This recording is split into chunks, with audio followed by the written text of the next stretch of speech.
Le 13 août 2001, j'ai été diagnostiquée avec un cancer du sein, avec 40 % de chances de survie. On ne peut pas, à ce moment-là, dire « oui, on est prêt à vivre », « non, on n'est pas prêt à vivre », on ne sait pas. On est dans une zone totalement grise. Mon médecin traitant m'a proposé de faire partie d'un protocole. Un protocole de recherche qui s'adressait plus spécifiquement à mon type de cancer et qui me donnerait des chances de survie. Et Mme McPeak se disait privilégiée d'avoir pu participer à un programme de recherche de haut niveau. Et à ce moment-là, elle conçoit que si elle est aujourd'hui avec nous, c'est parce qu'elle a eu le bénéfice d'un protocole de recherche clinique de haut niveau. La détermination vient du fait que j'ai trouvé ça insensé, que moi j'ai eu une chance.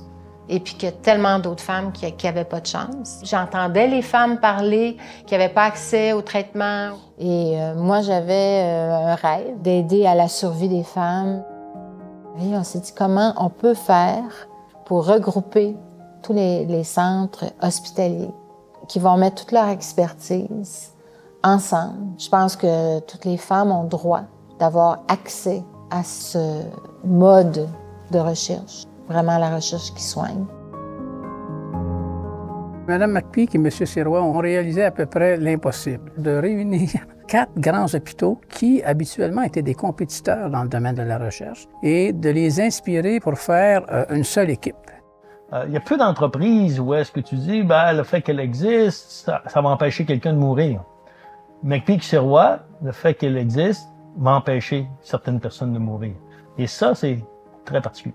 Mais je pense que la plus grande fierté, c'est que c'était un projet et maintenant, c'est une réalité. Je pense que c'est ça ma fierté. Je me dis, c'est quelque chose, ça sera, façon de parler, mon héritage, là, ça sera quelque chose que j'aurais pu laisser. Tu peux pas donner une garantie de vie aux femmes, mais tu leur donnes accès à